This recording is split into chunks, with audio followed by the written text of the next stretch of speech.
बिस्मिल्लाहिर्रहमानिर्रहीम अस्सलाम वालेकुम। I am Sadaf Abid Khan. Welcome you to my YouTube channel Canadian year. आज हम करेंगे प्रेजेंट इंडेफिनिट टेंस। कल जैसा कि आपको टेंस टाइम एंड टेंस के बारे में बताया गया था, और आज है हमारा प्रेजेंट इंडेफिनिट टेंस। ये टेंसेस का पहला टेंस है प्रेजेंट टेंस का। और प्रेजेंट इंडेफिनिट टेंस बहुत आसान टेंस भी है, मुश्किल नहीं कह सकते इसको।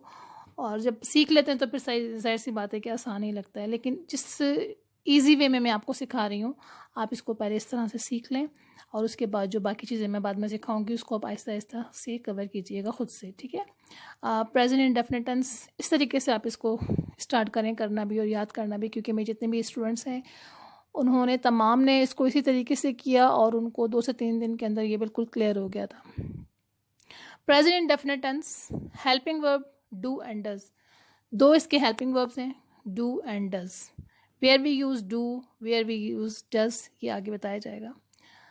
Negative, do not, does not. I we you they और प्लूरल नेम के साथ हम डू लगाते हैं, और ही शी इट और सिंगुलर नेम के साथ हम डज लगाते हैं। Negative, do not, does not. Interrogative, do and does before subject. V1 is used. V1 is verb की फर्स्ट फॉर्म को हम V1 कहते हैं।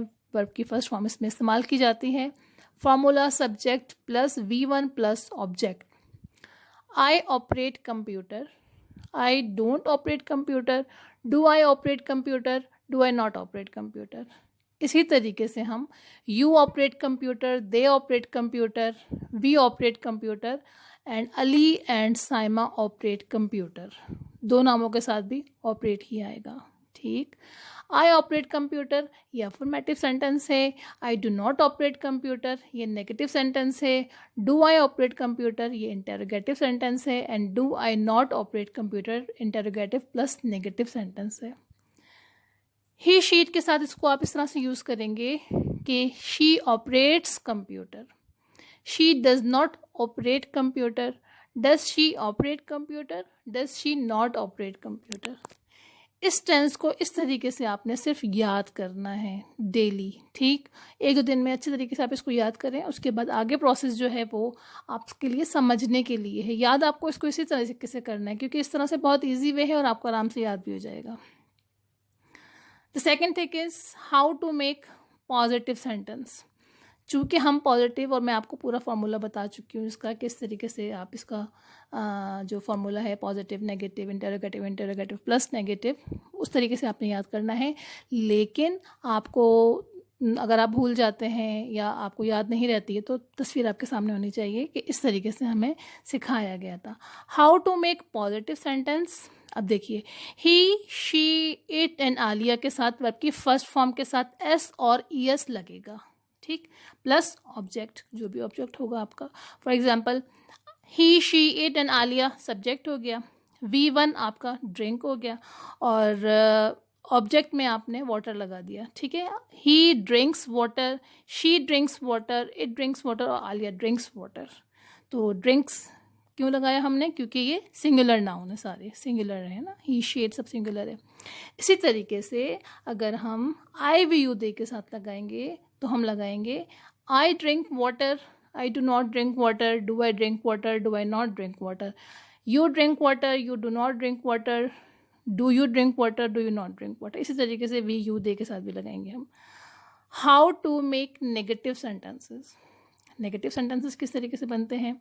He she it Alia does not drink water, ठीक। डज नॉट लगा देंगे तो ड्रिंक लगेगा, उसके में फिर आप ड्रिंक्स नहीं लगाएंगी, ठीक है।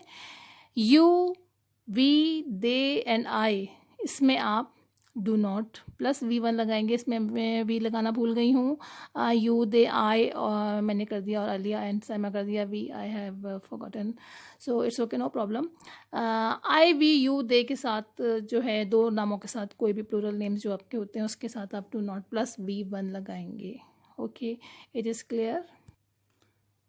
The third is how to make interrogative sentence. Interrogative कैसे बनाएंगे हम। Does he drink water, does she drink water, does it drink water, does Alia drink water, do you drink water, do they drink water, do we drink water, do I drink water, do Alia and Saima drink water। इतना clear हो गया। इसमें आपको ये भी बता दिया गया है कि अफर्मेटिव किस तरह बनते हैं, नेगेटिव किस तरह से बनते हैं, इंटरोगेटिव किस तरह बनते हैं और इंटरोगेटिव प्लस नेगेटिव किस तरह से बनते हैं। इसी पे ही आपने अपनी प्रैक्टिस करनी है। अब क्वेश्चन ये है कि where we use present indefinite tense. Present indefinite tense का इस्तेमाल हम कहाँ करते हैं। यहाँ पे एक मैंने डेफिनेशन लिखी है। इस डेफिनेशन को आप अच्छे तरीके से याद कर लें तो फिर आपको ये याद रहेगा कि ये प्रेजेंट इंडेफिनिट टेंस जो है ये कहाँ कहाँ पे यूज़ होता है। और जो मैंने वो बात बोली थी ताहे तिये तेहे वाली अपनी फर्स्ट वीडियो में, तो वो भी यहाँ पे आपको क्लियर हो जाएगी कि ताहे तिये तेहे मैं इसलिए आपको मना कर रही थी कि जो स्केजुअल टाइमिंग होती है उसके अंदर गागी गे आता है। अब गागी गे जब आएगा तो आप सोचेंगे ये फ्यूचर का टेंस है, तो इसलिए मैंने ता तीते को मना किया था। सो where we use present indefinite tense. Present indefinite tense is used to state an action which occurs on regular basis in present.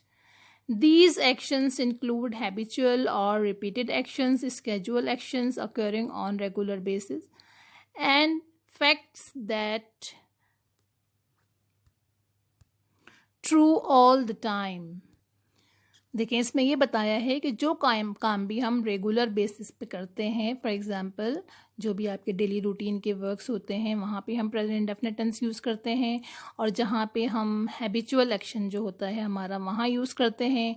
Repeated actions में यूज़ करते हैं जहाँ पे जो काम हम रिपीट कर रहे होते हैं, डेली वही काम कर रहे होते हैं। और तीसरा है यूनिवर्सल ट्रुथ जहाँ पे फैक्ट्स हैं। ठीक है, रेगुलर बेसिस में देखें I get up early in the morning, ये रेगुलर बेसिस मेरी कि मैं सुबह सवेरे रोज़ाना उठती हूँ। हैबिचुअल में क्या आ जाएगा, आलिया टेल्स अ लाई, आलिया झूठ बोलती है, ये आलिया की हैबिट है। रिपीटेड एक्शंस में क्या आ जाएगा, I take my computer class 4 to 5, मैं अपनी कंप्यूटर की क्लास 4 से 5 लेती हूँ।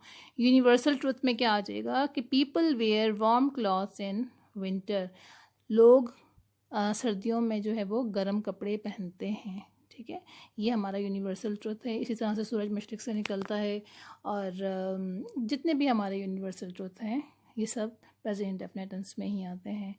और जो बात मैंने आपको गागी गे वाली बताई थी उसको मैं क्लियर कर दूं। उसका ये था स्केजुअल टाइमिंग जो था, सॉरी इसमें शायद लिखा नहीं है, वो ये था कि मैं अगर कहूँ कि कल तुम्हारी ट्रेन कितने बजे आएगी। स्केजुअल की जो बात की थी वो ये थी कि उसमें आप ये देखेंगे कि फ्यूचर प्लान्ड एक्शन होता है। स्केजुअल किसी भी टाइमिंग का, मतलब ट्रेन की टाइमिंग हो, बस की हो, एरोप्लेन की हो, उसमें हम फ्यूचर प्लान्ड एक्शन में दो तरह की जो है चीज़ें हैं, मतलब एक फ़िक्स है और एक नॉट फिक्स है। अगर फिक्स प्लान है तो समझ लें कि ये प्रेजेंट इंडेफिनिट है, और नॉट फिक्स प्लान है तो ये फ्यूचर इंडेफिनिट है। अब फिक्स प्लान कैसे, एरोप्लेन की जो टाइमिंग है, बसेस, ट्रेन, ये सब फिक्स टाइमिंग पर है। फॉर एग्ज़ाम्पल शालीमार ट्रेन कितने बजे आएगी, तो Shalimar train arrives 8 o'clock, Shalimar 8 बजे आएगी। तो क्यों, शालीमार एक टाइमिंग है इसके आने की, 8 बजे आएगी और ये फ़िक्स टाइमिंग है। कोई मैं नहीं हूँ जो मैं कहीं, अगर मुझे कहीं 8 बजे जाना है और मैं जाऊँ ना जाऊँ मेरी मर्ज़ी, ठीक, ये फ्यूचर में आएगा कि मैं 8 बजे जाऊँगी तो मेरी क्या पता कुछ हो जाए मैं ना जा सकूँ। लेकिन शालीमार ट्रेन जो है वो अपने मुताबिक से अगर लेट हो जाए तो एक अलग बात है। लेकिन अगर आपको ये बात पता चलती है कि जी ट्रेन ने 8 बजे आना है, आपने घर से 7 बजे निकल जाना है, ठीक, क्योंकि ट्रेन 8 बजे आएगी, तो जो फिक्स प्लान्स हैं वहाँ पे हम प्रेजेंट इंडेफिनिट टेंस यूज़ करते हैं, और जो प्लान फिक्स नहीं हैं वहाँ पे हम फ्यूचर इंडेफिनिट टेंस यूज़ करते हैं। ये डिफरेंस है। ओके, उम्मीद है कि आज की वीडियो आप लोगों को पसंद आई होगी और आप लोगों के 3 वोकैबुलरी के वर्ड्स और एक क्वेश्चन के भी मैंने बारे में सोचा है कि वो भी मैं आपको आज ही करवाऊँगी। So okay, your 3 vocabulary words, note down. The first word is stubborn. STUBBORN.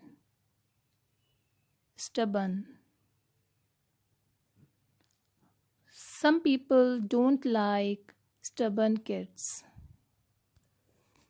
The second word is commotion. Commotion means hangama. COMMOTION. O-N, commotion. Sentence. His death caused a great commotion in Pakistan. Number third is feeble. F-E-E-B-L-E, feeble. Feeble means लागर, कमज़ोर, बहुत ही week जो होते हैं. My grandmother is so feeble. मेरी दादी बहुत ज़ईफ़ हैं. Okay, these are your vocabulary words. From now, I have an idea. This idea is very wonderful for you people that I should give a question as a homework. Question should be, what do you do daily? What is your daily routine? Whenever you sit, just speak in English. And the idea behind this homework is to make you speak up. Okay, to break this hesitation of yours of talking in English. That's it. I hope you will like it. If like, just thumbs up.